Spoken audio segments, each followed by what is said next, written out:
Seguimos aquí en La Brújula por Radio La Luna y ya estamos en contacto con Kevin, que es militante del Congreso de los Pueblos y con el cual queríamos hablar sobre la situación en Colombia. Buenos días, Kevin. Buenos días a ustedes y a toda la audiencia. Bueno,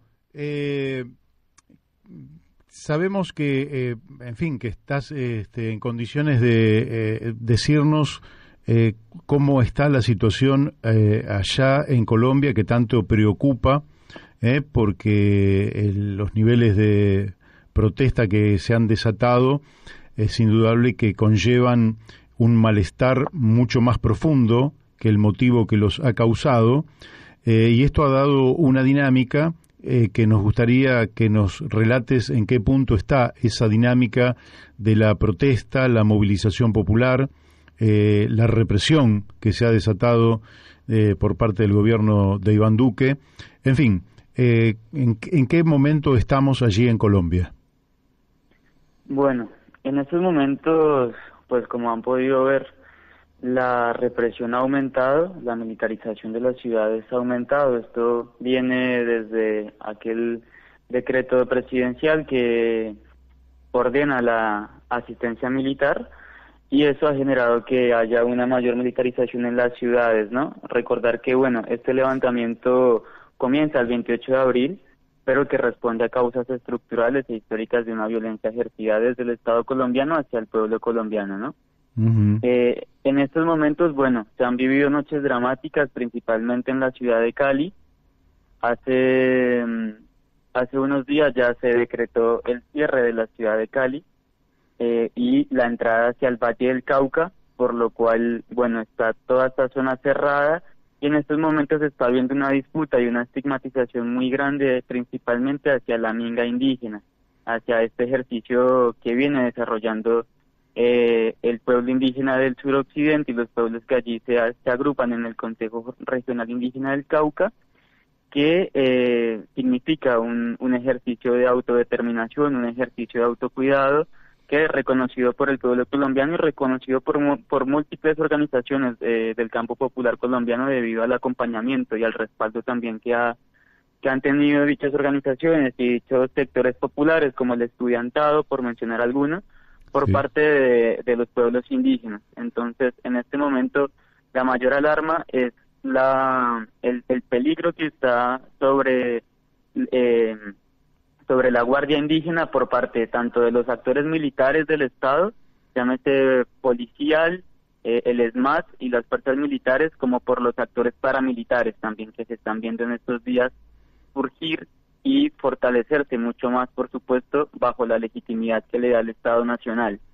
Por eso se ven en estos días los ataques que ha sufrido la minga indígena del Cauca de parte de actores armados vestidos de civil, que responden a estas prácticas paramilitares que ya vienen de larga data en Colombia.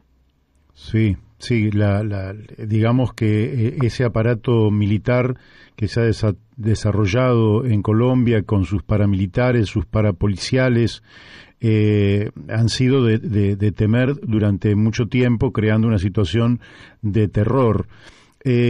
¿Cómo pensás que evoluciona esta situación? ¿A través de algún diálogo entre las partes y un pacto, o esto va a seguir en el marco de la confrontación? Bueno, pues por ahora lo que se ve principalmente, lo que venimos nosotros desde la organización de la cual hago parte, que es el Congreso de los Pueblos, que es un movimiento social y político amplio en el que se agrupan diversas organizaciones, tanto campesinas como indígenas, como sindicales, estudiantiles en Colombia, es en principio remarcar que el Estado, que no están las condiciones dadas para sentarse a negociar, ¿sí?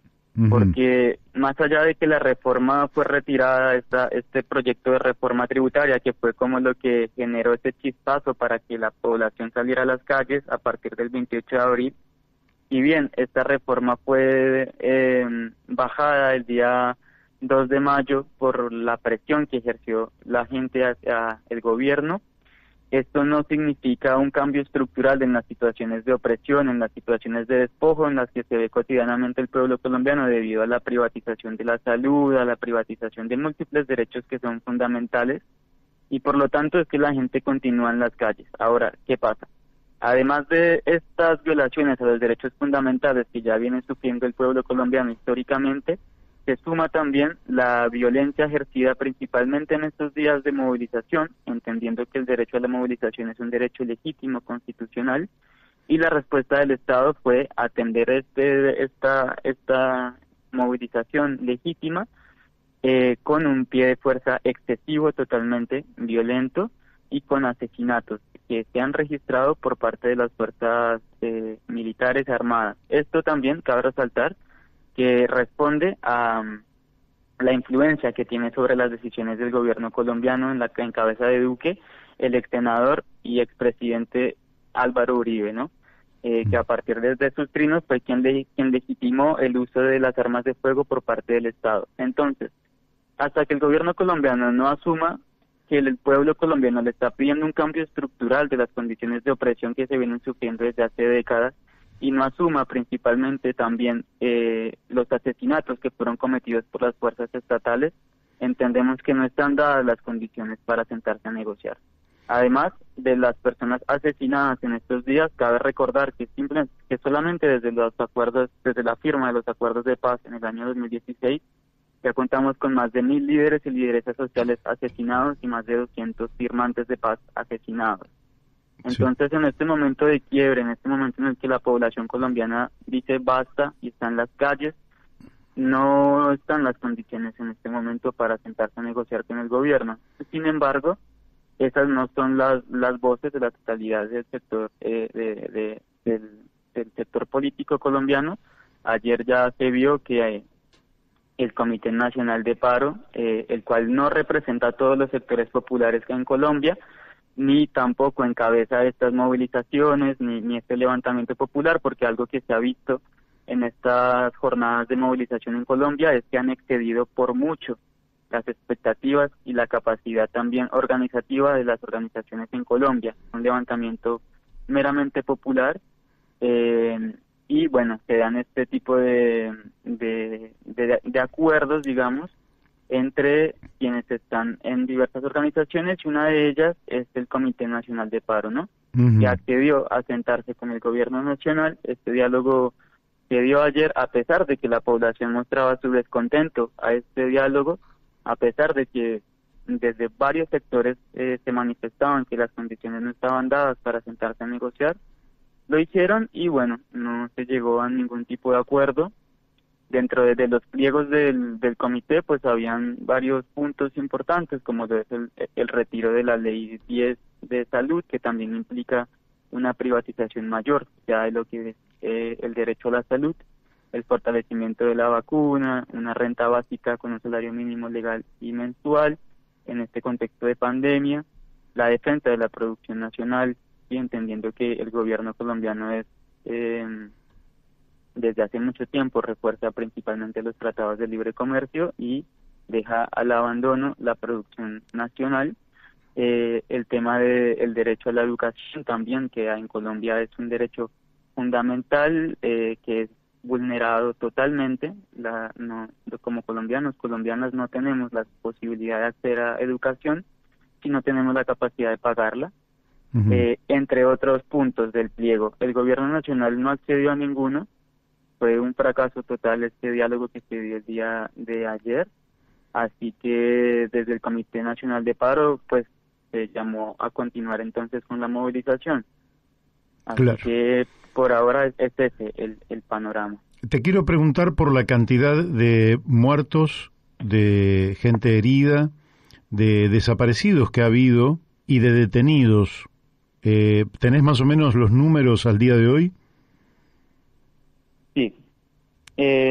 Según distintas ONG, hay una de ellas que es Defender la Libertad. Además, hay varias que han estado documentando todos estos casos de violencia policial, de abuso de autoridad y de violación de derechos humanos, que también están dentro de ellas la ONG Temblores e incluso Indepaz.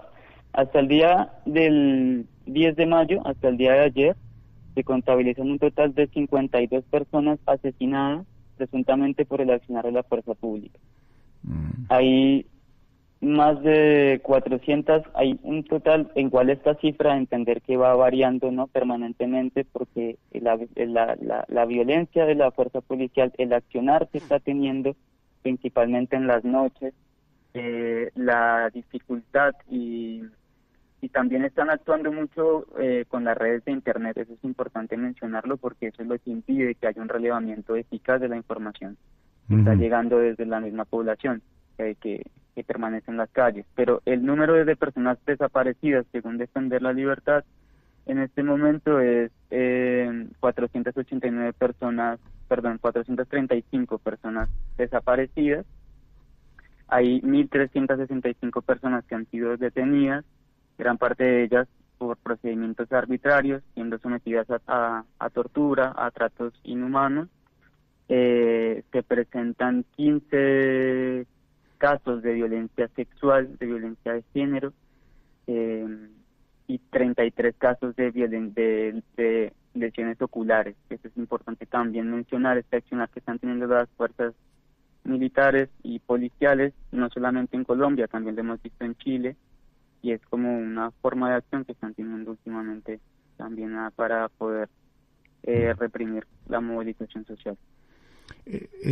Te consulto, lógicamente Álvaro Uribe, que seguramente es el hombre fuerte, conforme también lo manifestás vos, trata de, digamos, deslegitimar la movilización popular, planteando que eso está promovido desde Venezuela para implantar el socialismo del siglo XXI y que, por tanto, ellos tienen la legitimidad para defender el orden existente, poniendo lógicamente el foco afuera del país. ¿Vos qué responderías a ese argumento que se lo escuchamos a Álvaro Uribe? Sí, en principio en ese caso es importante comprender el papel geopolítico que juega Colombia en la región, ¿no? Entender que Colombia es la punta de lanza del gobierno estadounidense para poder amplificar y poder desplegar sus planes económicos, políticos y militares en la región.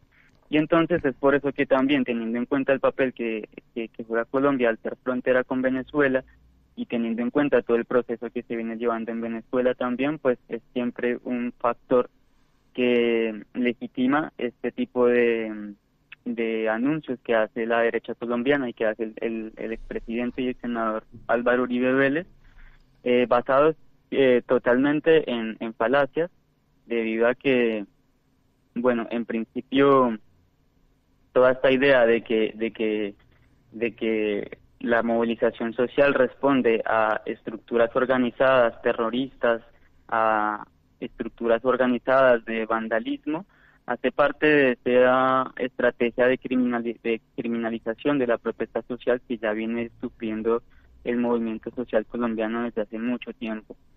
Esto también se ve en el sentido de que, teniendo en cuenta lo que ocurre en Venezuela, es posible así trabajar la opinión pública, también acompañado por supuesto de los medios hegemónicos de comunicación, tanto los colombianos como los internacionales, para poder hacer foco en lo que ocurre allí, sin tener en cuenta por supuesto todo lo que conlleva a que se dé esta situación en Venezuela, que no es caso actual, pero por supuesto no dejar de mencionar el bloqueo económico que sufre el pueblo hermano de Venezuela, y el papel guerrerista también que siempre ha tenido Colombia para poder intervenir en los asuntos de Venezuela.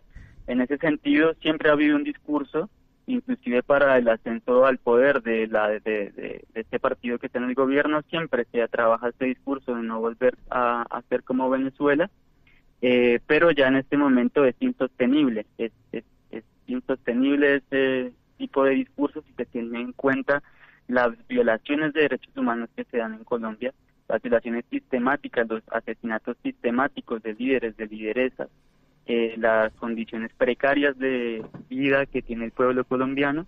Entonces ya, a pesar de este discurso que se sigue apelando a él como forma de salvavidas para intentar apagar e intentar ocultar la profunda crisis en la que está inmersa el pueblo colombiano debido a un genocidio estatal que se viene perpetrando desde hace mucho y a una violencia estructural también histórica, ya el pueblo colombiano entiende que no es el foco de la preocupación y el foco de interés, y mucho menos de las causas que generan estas dificultades que se viven en Colombia, sino que vienen propiamente del gobierno colombiano y de su complicidad con las grandes multinacionales, con los capitales extractivos, con los grandes capitales internacionales y principalmente con el gobierno estadounidense. Correcto. Te va a hacer una pregunta Daniel de Abrantes. ¿Qué tal? Buenos días. Buenos días, Daniel. Quería preguntarte, durante décadas Colombia estuvo, inmersa en una dinámica a partir de la confrontación con la FARC y otros grupos armados que, en los últimos años eso se fue desarmando, pero generó toda una historia y una experiencia. ¿Qué papel está jugando esa experiencia de tantos años en esta Colombia actual, ¿no? Y en esto que está pasando hoy en Colombia? ¿Qué tiene alguna implicancia esa memoria histórica? Sí, en principio, uno de los acuerdos más recientes es como nombrabas, que el acuerdo de paz entre las FARC y el gobierno. Es uno de tantos acuerdos que se han hecho y que, como vemos actualmente, pues son acuerdos fallidos en el sentido de que no ha habido una voluntad política de parte del gobierno de implementarlos, y eso lo podemos evidenciar a través del asesinato de líderes, de lideresas, de excombatientes y de las faltas de garantía para poder ejercer la vida política de quienes pasaron a ella, ¿no?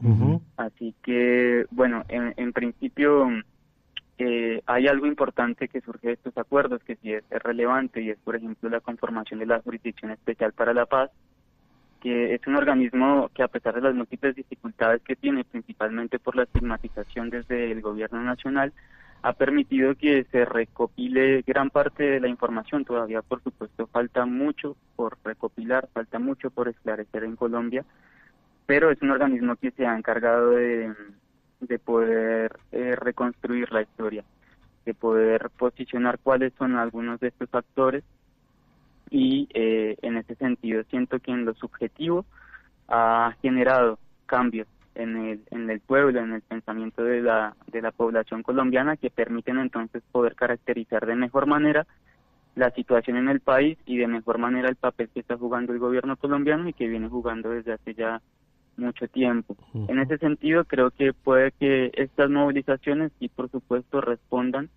a estos avances que se han logrado en materia de la firma de este acuerdo de paz. Sin embargo, sigue siendo evidente, digamos, que la construcción de paz no pasa solamente por la firma de unos acuerdos, sino que la construcción de paz tiene que darse desde los territorios, desde los barrios, desde las veredas, y es una construcción permanente. Es una construcción que implica que en principio haya una justicia social, que implica en principio que se acabe con una violencia estructural que va más allá de este silenciamiento de los fusiles, ¿no? Uh-huh. De una parte, porque el monopolio de la fuerza sigue disparando los fusiles y los sigue disparando contra el pueblo colombiano. Dos últimas preguntas te quiero hacer, Kevin. Una, el presidente Iván Duque tiene que estar sufriendo un desgaste muy alto de su imagen política. ¿Eso está medido? ¿Se sabe qué respaldo tiene? La semana pasada, por ejemplo, una encuesta en Chile decía que el respaldo que tenía el presidente Piñera era de apenas el 9% y que las fuerzas de oposición lo estaban sosteniendo porque evidentemente estamos con elecciones de manera inmediata. ¿Cuál es todavía el respaldo o la imagen positiva que tiene Iván Duque y cuál es su imagen negativa? Bueno, no, en este momento, por supuesto que el gobierno colombiano se está viendo en una situación bastante compleja. Es por eso que también es importante hacer todo el tiempo un análisis constante de cuál es la situación en la que se está y también estando muy pendiente de la capacidad de la gente, de las organizaciones de poder seguir movilizando. Y hay una consigna dentro de toda esta lucha que se mantiene y es el hecho de que no vamos a parar hasta que el gobierno caiga. Esa consigna responde a una lectura del posicionamiento y de la posición en la que está este gobierno. Si pensamos en términos electorales que ya son cercanos en Colombia, esperaríamos que este gobierno no tenga la capacidad de poder volver a quedar en la presidencia, de volver a hacer la fuerza que esté en el poder. Esto también es importante remarcar que generalmente no lo tiene, sino que la forma en la que ha podido subir al poder este gobierno es a través de acuerdos narcoparamilitares, ¿no? Así que en este sentido se evidencia una deslegitimidad total de parte del gobierno, principalmente de Iván Duque, que se reconoce que no está teniendo la capacidad para poder llevar esta situación y para poder ser funcional a los intereses de clase y sostenerse en el poder. La verdad que la situación es bastante complicada y esperaríamos que si la movilización popular sigue en aumento y se sostiene, se vean en una situación de o ya sea renunciar al cargo o en todo caso ya verse muy comprometida su continuidad de cara a las próximas elecciones. Eso en cuanto a la imagen. Sin embargo, también cabe remarcar que los medios en Colombia, principalmente los medios hegemónicos, la revista Semana, juegan un papel fundamental en levantar la imagen siempre del gobierno, ¿no? Uh-huh. Con este tipo de discursos siempre, como el que mencionábamos antes, de comparar con Venezuela, con este discurso del castrochavismo, el comunismo, todo ese tipo de discursos, pues bueno, todavía calan en gran parte de la población, pero también es importante ahí remarcar que la población que está principalmente en las calles es población joven, es población que ya viene con otra construcción de su subjetividad, que ya no hace parte de esa audiencia histórica más antigua de estos medios tradicionales, sino que también entran a jugar otros medios, otras redes, a informar a la población, y es por eso que bueno, la imagen en este momento está totalmente para abajo. Hay medios importantes como lo es El Tiempo, quien está también ya, hace poco se manifestó el director del Tiempo en contra de Iván Duque y proponiéndole que simplemente se haga a un lado.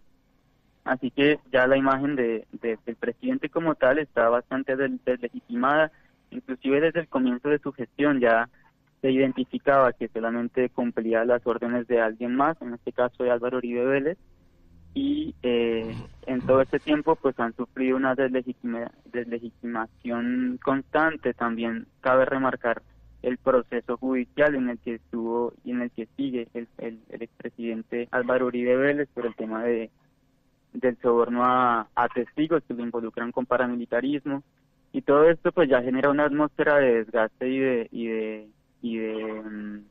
de baja en su imagen pública, y esperaríamos que la opinión pública, que la subjetividad de la gente pueda reconocer esto y podamos seguir en las calles movilizadas hasta que no dé más la voluntad de este gobierno de sostenerse sobre las armas, o que en el caso de que se adelanten las elecciones o de que se logre llegar a algún tipo de acuerdo con algunos sectores, en las próximas elecciones esta bancada y todo este partido de gobierno que tanto daño le ha hecho al pueblo colombiano no pueda continuar en su gestión. Última pregunta que te hago, Kevin. ¿Puede devenir, como en Chile, en un proceso de reforma constitucional?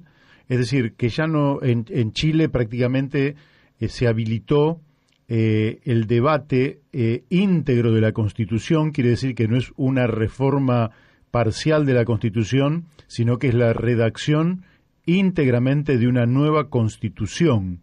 de manera que es una suerte de refundación nacional, si se quiere.